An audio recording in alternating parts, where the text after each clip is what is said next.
Hello friends, ఈరోజు మనం అసలు డేటా ఇంజనీరింగ్ అంటే ఏంటి? సో, జనరల్‌గా డేటా ఇంజనీరింగ్‌లో జాబ్ ఎలా సంపాదించుకోవాలి? సో, ఏ ఏరియాస్ మీద మనం కాన్సంట్రేట్ చేయాలి? సో, వాటి ద్వారా మనం ఈజీగా జాబ్ ఎలా సంపాదించుకోవాలి? మార్కెట్ ఐ మీన్ ఇండస్ట్రీ ప్రకారం ఆహ్, కొత్త టెక్నాలజీస్ ఎలాంటి టెక్నాలజీస్ అయితే ప్రెజెంట్ ఇండస్ట్రీస్ యూజ్ చేస్తున్నాయో, ఆ టెక్నాలజీస్ మీద కాన్సంట్రేట్ చేయడం వల్ల మనం ఎలా జాబ్ సంపాదించగలం? ఇలాంటి టాపిక్స్ అన్నిటిని గురించి కూడా ఈ వీడియోలో మనం డిస్కస్ చేద్దాం. Okay. Let's go to the video. So, first of all కొంతమందికి అంటే ఆహ్, ఆహ్, కొత్త వాళ్ళకి అసలు డేటా ఇంజినీరింగ్ అంటే ఏంటి? అసలు డేటా ఇంజినీరింగ్‌లో ఏం చేస్తాం? అసలు డేటా ఇంజినీరింగ్‌లో ఏ టెక్నాలజీస్ వాడతారు? అసలు ఈ డేటా ఇంజినీరింగ్ ఎందుకు? ఇలాంటి క్వెషన్స్ అన్నీ కూడా వాళ్ళకి ఆహ్, బ్రెయిన్‌లో వస్తూ ఉంటాయి. సో, వాళ్ళందరి కోసం ఈ వీడియో ఖచ్చితంగా ఉపయోగపడుతుందని నేను భావిస్తున్నాను. సో, అసలు డేటా ఇంజినీరింగ్‌లో ఎలాంటి టెక్నాలజీస్ అయితే వాడతారు? అసలు కంప్లీట్‌గా డేటా ఇంజినీరింగ్‌లో ఏం చేస్తాం? అసలు ఈ డేటా ఇంజినీరింగ్ అసలు ఎందుకోసం ఆహ్, ఆహ్, ఇది ఏ ఉపయోగపడుతుంది? అసలు ఏ ఏరియాస్‌లో ఈ డేటా ఇంజినీరింగ్ కీ రోల్ పోషిస్తుంది? ఇట్లాంటివన్నిటి నుంచి కూడా మనం డిస్కస్ చేయొచ్చు. ఫర్ ఎగ్జాంపుల్ ఈ డేటా ఇంజినీరింగ్ ఏంటంటే, మనం అనలిటిక్స్ బిల్డ్ చేసేటప్పుడు జనరల్‌గా డేటా సైన్స్ టీమ్ వాళ్ళు అనలిటిక్స్ బిల్డ్ చేసేటప్పుడు, వాళ్ళకి రిక్వైర్డ్ డేటా అనేది కంపల్సరీగా వాళ్ళకి అవసరం ఉంటుంది. సో, వాళ్ళకి ఆ డేటా స్ట్రక్చర్డ్ వైస్ ఎలా బిల్డ్ చేసి ఇవ్వాలి. కొన్ని ఏరియాస్‌లో ఏంటంటే, మనం డేటా ఫెచ్ చేసి డేటాని కన్‌స్ట్రక్ట్ చేసి వాళ్ళకి ఏదైతే అనాలిసిస్‌కి ఎట్లా అయితే బిల్డ్ చేయాలో, ఆ డేటాని ఒక ప్రాపర్ స్ట్రక్చర్డ్ వేలో కన్‌స్ట్రక్ట్ చేసి అంటే ఆహ్, ఈటీఎల్ ప్రాసెస్ తీసుకుంటే గనక, ఈటీఎల్ ఏం చేస్తుందంటే, సోర్స్ సిస్టమ్స్ నుంచి డేటాని తీసుకొని వాటిని ఆహ్, వాటిపైన ట్రాన్స్‌ఫర్మేషన్స్ అప్లై చేసి అండ్ వాటన్నిటిని కూడా ఒక స్పెసిఫిక్ ఒక డెస్టినేషన్‌లో ఈ డేటా మొత్తాన్ని కూడా ప్లేస్ చేస్తుంది. ఫర్ ఎగ్జాంపుల్ మనకి డిస్ట్రిబ్యూటెడ్ ఫైల్ సిస్టమ్స్ ఉన్నట్లయితే గనక హడూప్ లేకపోతే క్లౌడ్ సిస్టమ్స్ ఉంటే గనక అక్కడ ఎక్కడైతే డిస్ట్రిబ్యూటెడ్ ఫైల్ సిస్టమ్స్ ఉంటాయో అక్కడ ఈ డెస్టినేషన్ డేటా అంతటిని కూడా అక్కడ ప్లేస్ చేస్తాం అనమాట. అంటే డిస్ట్రిబ్యూటెడ్ ఫైల్ సిస్టమ్ ఎందుకు అవసరం ఉంటుందంటే, మనకి హ్యూజ్ డేటా అనేది ఉంటుంది. ఈ అనాలిసిస్‌కి ఏంటంటే హ్యూజ్ డేటాని యూజ్ చేస్తాం. ఫస్ట్ ఈ డేటా సైన్స్ టీమ్ వాళ్ళు ఏం చేస్తారంటే, సమ్ శాంపుల్ డేటాని తీసుకొని, ఆ శాంపుల్ డేటా పైన మోడల్స్ బిల్డ్ చేసుకొని, వన్స్ మోడల్స్ కనుక ఆహ్, యాక్యురసీ ఎక్కువగా కరెక్ట్‌గా ప్రాపర్‌గా ఇచ్చినట్లయితే అప్పుడు actual data is nothing but total huge data ఏదైతే ఉంటుందో, ఆ హ్యూజ్ డేటా మీద ఈ మోడల్స్‌నన్నిటిని రన్ చేస్తారనమాట. బట్ ఆ మోడల్స్‌ని రన్ చేయడానికి, ఆ మోడల్స్‌ని బిల్డ్ చేయడానికి ఖచ్చితంగా డేటా అయితే అవసరం ఉంటుంది. సో, ఆ డేటాని ఈ డేటా ఇంజినీరింగ్ టీమ్ వాళ్ళు బిల్డ్ చేసి డిఫరెంట్ సోర్స్ సిస్టమ్స్ నుంచి డేటాను తీసుకొని వాటిని కంబైన్ చేసి వాటిపైన ట్రాన్స్‌ఫర్మేషన్స్, లాజిక్స్ ఇవన్నిటిని కూడా అప్లై చేసుకొని ఆ డేటా అంతటిని ప్రాసెస్ చేసుకొని ఏదైతే డేటా సైన్స్ ఎక్స్‌పెక్ట్ చేస్తుందో ఎలాంటి ఫార్మాట్‌లో వాళ్ళు ఎక్స్‌పెక్ట్ చేస్తారో based on the algorithm building. అంటే వాళ్ళు ఫర్ ఎగ్జాంపుల్ చెన్ అనలిటిక్స్ అయితే వాటికి వాళ్ళకి కస్టమర్ రిలేటెడ్ డేటా కావాలి. సో, ఆ కస్టమర్ రిలేటెడ్ డేటా అంతటిని కూడా మన సోర్స్ సిస్టమ్స్ కనెక్ట్ అయ్యి, ఆ కస్టమర్ రిలేటెడ్ డేటా ఎక్కడైతే ఉంటుందో ఆ టేబుల్స్‌కి మనం కనెక్ట్ అయ్యే సోర్స్ సిస్టమ్స్ నుంచి తీసుకొని వాటన్నిటిని కూడా క క క్లబ్ చేసుకొని వాటిపైన ట్రాన్స్‌ఫర్మేషన్స్ అండ్ ఏవైతే రిక్వైర్డ్ ఆహ్, లాజిక్స్ మనం అప్లై చేయాలో అవన్నీ కూడా అప్లై చేసుకొని, ఫైనల్‌గా వచ్చినటువంటి అవుట్‌పుట్ ఆ డెస్టినేషన్ డేటా ఏదైతే ఉంటుందో వాటినన్నిటిని తీసుకెళ్ళి ఆ డెస్టినేషన్ సిస్టమ్స్‌లో అయితే మనం ఆహ్, ప్లేస్ చేయాలి. వన్స్ మనం ప్లేస్ తరువాత ఈ డేటా సైన్స్ టీమ్ వాళ్ళు ఏం చేస్తారంటే, ఆ డేటాని యూజ్ చేసుకొని, ఆ డేటా మొత్తాన్ని కూడా వాళ్ళ ఆల్గారిథమ్‌ని బిల్డ్ చేసుకోవడానికి యూజ్ చేసుకుంటారనమాట. సో, ఇది ఇక్కడ డేటా ఇంజినీరింగ్ అనేది ఖచ్చితంగా కీ రోల్ అనేది పోషిస్తుంది. ఎందుకంటే, ఏవైతే అనాలిసిస్ మనం ఆ డేటా సైన్స్ టీమ్ వాళ్ళు అనలిటిక్స్ బిల్డ్ చేస్తున్నారో, వాటికన్నిటిని కూడా ఇన్‌పుట్ డేటా ఏదైతే అవసరం ఉందో, ఆ ఇన్‌పుట్ డేటా ఖచ్చితంగా డేటా ఇంజినీరింగ్ టీమ్ వాళ్ళు ప్రొవైడ్ చేస్తారనమాట. సో, ఈ డేటా కరెక్ట్‌గా లేకపోతే వాళ్ళ అనలిటిక్ ఆల్గారిథమ్స్ అన్నీ కూడా ఫెయిల్ అయిపోతాయన్నమాట. సో, ఈ డేటా అనేది చాలా ఇంపార్టెంట్. కీ రోల్ అనేది ఇక్కడ పోషిస్తుంది. ఆ డేటాని బిల్డ్ చేసే డేటా ఇంజినీరింగ్ టీమ్ కూడా ఆహ్, కీ రోల్ అనేది పోషిస్తుందన్నమాట ఇక్కడ. ఓకే.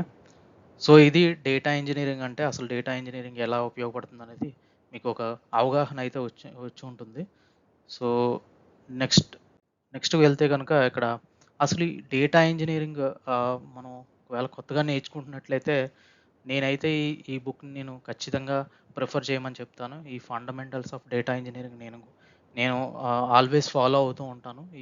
ఈ ఫండమెంటల్స్ ఆఫ్ డేటా ఇంజినీరింగ్‌లో ఏంటంటే చాలా ఇంపార్టెంట్ టాపిక్స్. అంటే అసలు డేటా ఇంజినీరింగ్ అంటే ఏంటి? అసలు డేటా ఇంజినీరింగ్ ఎందుకు యూజ్ చేస్తాం? ఎలా యూజ్ చేయాలి? అండ్ స్పెసిఫిక్‌గా ఎక్కడ యూజ్ చేయాలి? ఈ కాన్సెప్ట్స్ అన్నిటిని కూడా ఈ బుక్‌లో చాలా క్లియర్‌గా మనకి ప్రొవైడ్ చేశారు. సో, ఈ బుక్ నేనైతే ప్రిఫర్ చేయమని చెప్తాను. నేను ఆహ్, ఆహ్, రెగ్యులర్‌గా ఈ బుక్‌ని నేను ఫాలో అవుతాను. ఎప్పుడైనా నాకు ఏవైనా డౌట్స్ వచ్చినా అసలు ఈ ఏదైనా కీ టర్మ్స్ అవసరం ఉన్నా, అసలు ఏదైనా ప్రాసెస్ గురించి నేను తెలుసుకోవాలనుకున్నా ఈ డేటా ఇంజినీరింగ్‌లో అసలు అసలు డేటా ఆహ్, ఏదైనా ఒక ప్రాజెక్ట్ వచ్చినప్పుడు అసలిది ఆహ్, డేటా ఇంజినీరింగ్ రిలేటెడా కాదా? ఇవన్నీ ఇన్ఫర్మేషన్స్ తెలుసుకోవడం కోసం ఎవ్రీ టైమ్ నేను ఈ బుక్‌నైతే రిఫర్ చేస్తా ఉంటాను. సో, ఈ బుక్ చాలా ఎక్సలెంట్‌గా వాళ్ళు ఆహ్, ఆహ్, రాశారు. టాపిక్స్ కూడా చాలా క్లియర్‌గా ఉంటాయి. సో, మీరు ఈ బుక్‌ని ఫాలో అయితే గనుక మీకు చాలా క్లియర్ అండర్‌స్టాండింగ్ అయితే డేటా ఇంజినీరింగ్ మీద మీకు గ్రిప్ వస్తుంది. ఈవెన్ ఇంకా స్పెసిఫిక్‌గా వెళ్ళినట్లయితే ఈ బుక్‌లో అసలు డేటా ఇంజినీరింగ్ లైఫ్ సైకిల్ గురించయితే చాలా ఎక్సలెంట్‌గా ఎక్స్‌ప్లెయిన్ చేశారు. సో, ఈచ్ స్టేజ్ అంటే డేటాని ఎలా జనరేట్ అవుతుంది, వాటిపైన ఎలా ఇంజెషన్ అంటే ఏంటి, ట్రాన్స్‌ఫర్మేషన్ అంటే ఏంటి, సర్వింగ్ లేయర్ అంటే ఏంటి, అసలు స్టోరేజ్ ఎలా చేస్తారు, స్టోరేజ్‌కి ఎట్లాంటి ఆహ్, వాటిని యూజ్ చేసుకుంటారు, ఎలాంటి ఆప్షన్స్ చూజ్ చేసుకుంటారు. ఆహ్, అసలు ఈ డేటాని యూజ్ చేసుకొని అనలిటిక్స్ ఎలా బిల్డ్ చేస్తారు, అసలు మెషిన్ లెర్నింగ్‌కి డేటా ఎలా యూజ్ అవుతుంది, అసలు మెషిన్ లెర్నింగ్‌కి డేటా ఎలా బిల్డ్ చేసుకోవాలి, రివర్స్ ఈటీఎల్ అంటే ఏంటి, ఈటీఎల్ అంటే ఏంటి, ఈటీఎల్ ఎక్స్ట్రాక్ట్, ట్రాన్స్‌ఫార్మ్, లోడ్ అంటే ఏంటి, ఈచ్ ఫేజ్ గురించి కూడా చాలా ఎక్సలెంట్‌గా ఈ బుక్‌లో అయితే మనం ఎక్స్‌ప్లెయిన్ చేశారు. మనం అయితే అది గమనించవచ్చు. మీరు ఈ బుక్ గనుక ఫాలో అయితే గనుక మీకు చాలా అండర్‌స్టాండింగ్ అంటే సెక్యూరిటీ గురించి మీకు డేటా మేనేజ్‌మెంట్ అంటే ఏంటి, డేటా ఆప్స్‌లో ఎలాంటి ఆపరేషన్స్ పెర్ఫార్మ్ చేస్తాము, డేటా ఆర్కిటెక్చర్ అంటే ఏంటి, ఆర్కెస్ట్రేషన్ అంటే ఏంటి, సాఫ్ట్‌వేర్ ఇంజినీరింగ్ గురించి కూడా చాలా ఎక్సలెంట్‌గా ఈ బుక్‌లో అయితే మెన్షన్ చేశారు. ఈ బుక్ గనుక మీరు తీసుకున్నట్లయితే నేనైతే సజెస్ట్ చేస్తాను. ఈ బుక్ చాలా ఎక్సలెంట్‌గా ఉంటుంది. మీరు ఈ బుక్ చదివినట్లయితే డేటా ఇంజినీరింగ్ గురించి మీకు చాలా క్లియర్ అండర్‌స్టాండింగ్ అయితే ఉంటుంది. సో దట్ మీకు జాబ్ సెర్చింగ్‌లో కూడా చాలా మీకు అది యూజ్ అవుతుందన్నమాట మీకు. ఓకే.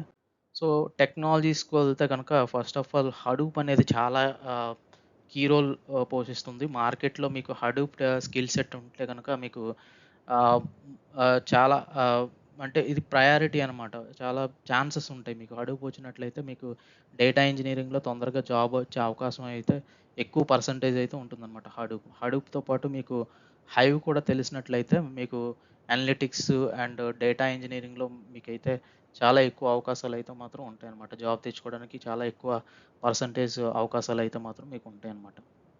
వీటితో పాటు మీకు ఈటీఎల్ గురించి ఒక అండర్‌స్టాండింగ్ ఉన్నట్లయితే, ఈటీఎల్ అంటే ఏంటి? అసలు ఈటీఎల్‌లో ఏం చేస్తాము? ఈటీఎల్ అంటే ఎక్స్ట్రాక్ట్‌లో ఏం చేస్తాం? ట్రాన్స్‌ఫార్మ్ స్టేజ్‌లో ఏం చేస్తాం? లోడ్ అనే స్టేజ్ అంటే ఏంటి? ఈ ఈటీఎల్ గురించి మీకొక అండర్‌స్టాండింగ్ ఉన్నట్లయితే కనుక, మీకు ఎక్కువ అవకాశాలుంటాయన్నమాట. జాబ్ వచ్చే పర్సెంటేజ్ మిగతా వాళ్ళతో పోల్చుకుంటే కనుక మీకు చాలా ఎక్కువ అవకాశాలైతే మాత్రం మీకు ఉంటాయన్నమాట. వీటితో పాటు స్పార్క్ అనేది చాలా ప్రెజెంట్ డేస్‌లో స్పార్క్ అనేది చాలా కీ రోల్ అయితే పోషిస్తుంది.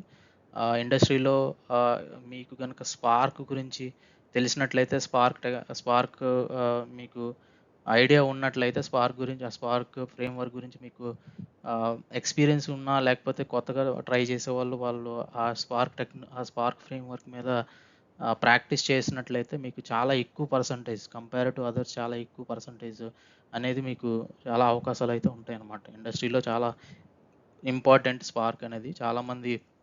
చాలా ఇండస్ట్రీలో చాలా కంపెనీస్‌లో స్పార్క్ ఎక్కువగా యూజ్ చేస్తా ఉంటారు. సో, ఈ స్పార్క్ తెలిసినట్లయితే మీకు తొందరగా జాబ్ వచ్చే అవకాశం ఉంటుంది. ఈవెన్ ఎక్స్‌పీరియన్స్ పర్సన్స్ కూడా తొందరగా వాళ్ళు మంచి ప్యాకేజెస్‌తో వాళ్ళైతే ఆహ్, ఇంకా ఇంప్రూవ్ అవ్వొచ్చనమాట. సో, వీటితో పాటు అసలు స్పార్క్ అనేది ఎయిదర్ స్కేలాలో గాని, మీకు స్కేలా గాని, పైథాన్ గాని వచ్చినట్లయితే, ఈ స్పార్క్ అనేది అపాచీ స్పార్క్ అనేది స్పార్క్ ఉంటుంది. At the same time PySpark కూడా ఉంటుంది. అపార్ట్ ఫ్రమ్ దట్ స్పార్క్‌తో పాటు స్కేలా గాని, పైథాన్ గాని మీకు ఈ టెక్నాలజీస్ తెలిసినట్లయితే, ఈ డేటా ఇంజినీరింగ్‌లో ఈ 2 టెక్నాలజీస్ కూడా ఎక్కువగా యూజ్ చేస్తూ ఉంటారు.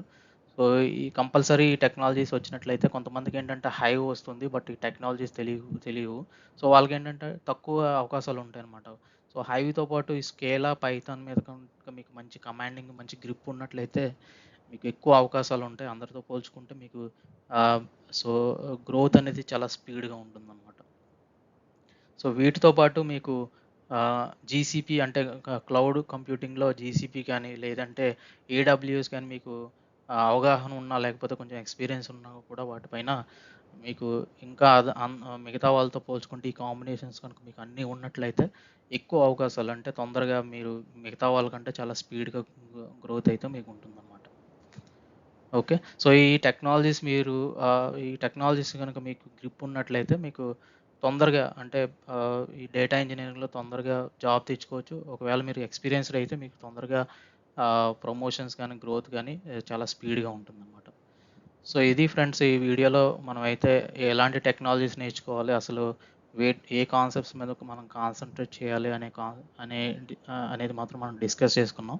సో, కమింగ్ వీడియోస్‌లో ఏంటంటే ఈచ్ టెక్నాలజీ అంటే హడూప్‌లో ఏ ఏ ఏరియాస్ మీద మనం కాన్సంట్రేట్ చేయాలి, అదే రకంగా హైవ్‌లో ఏ ఏరియాస్ మీద మనం కాన్సంట్రేట్ చేయాలి, పైథాన్‌లో స్పార్క్ అసలు కంప్లీట్ మొత్తం అంతా నేర్చుకునే బదులు ఏవైతే ఏరియాస్ మనం నేర్చుకోవాలి, ఆ ఏరియాస్ ఆహ్, ఏ ఏరియాస్ మీద మనం ఫోకస్ చేయాలి, ఇలాంటి ఇన్ఫర్మేషన్ కూడా నేను నెక్స్ట్ వీడియోలో మీకు ఇన్ఫర్మేషన్ అయితే మీకు ప్రొవైడ్ చేస్తాను. ఇది ఫ్రెండ్స్ ఈరోజు వీడియో.